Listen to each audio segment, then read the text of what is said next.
Une manière parfaite pour connaître la municipalité de Karma et son entourage est à travers des 3 routes des eaux.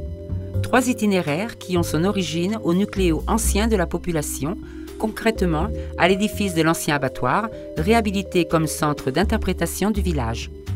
L'itinéraire du Moulin Majeur, avec un parcours de 4 km, est urbain jusqu'à arriver au gué qui traverse la rivière près de Canros, où se trouvent les restes des premiers peuplements de la municipalité.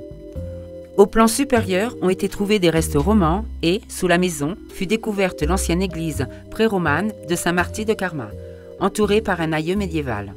Le chemin continue vers le Moulin Majeur, un moulin à papier caractéristique qui rappelle le passé industriel de la municipalité. D'ici, le chemin continue vers les grottes de Las Esplugas que l'eau a formées au cours des années. Un endroit qui, aujourd'hui, est devenu un refuge de la faune autochtone et qui, probablement, avait été un logement de l'époque de la préhistoire, aussi bien pour les humains comme pour les animaux. De retour, le chemin traverse une forêt épaisse de rivages et, après avoir trouvé la passerelle de la fontaine de l'escargot, celui-ci continue jusqu'à arriver au point de départ.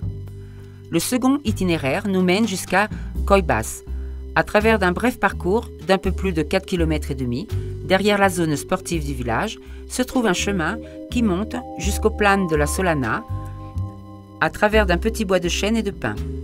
Une fois ici, nous marcherons jusqu'au sanctuaire de Colbas du XVIIIe siècle, situé au sommet de la Sierra, qui porte le même nom et se trouve à 460 mètres d'altitude. Cet espace est un mirador extraordinaire de toute la vallée de Karma et Hopi. D'ici, l'on peut arriver jusqu'à la crête de la Sierra de Colbas, où l'on peut voir les nommées lentilles ou fossiles nummulites du récif corallin de l'Éocène. Il y a également des restes fossiles de faune comme escargots, coquilles, coralles et crabes.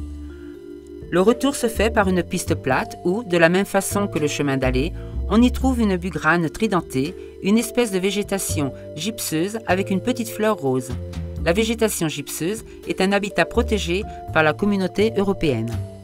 L'itinéraire du canal de Karma part, comme les autres, du centre d'interprétation touristique de l'ancien abattoir et suit le canal, tout d'abord par le centre de la municipalité, puis par un entourage naturel jusqu'à arriver au Coyet Roch, et plus loin s'enfonce dans le terme d'Orpi. Tout au long du chemin se trouvent des espaces naturels ayant accès à la Riera et aussi à la zone de loisirs.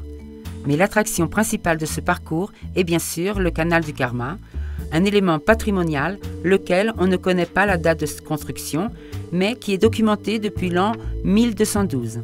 Il s'agit d'un petit canal artificiel qui a un long parcours depuis le terme d'Orpi, Candampon, jusqu'à Karma, qui rend propice la formation de la municipalité et a été la base des activités économiques.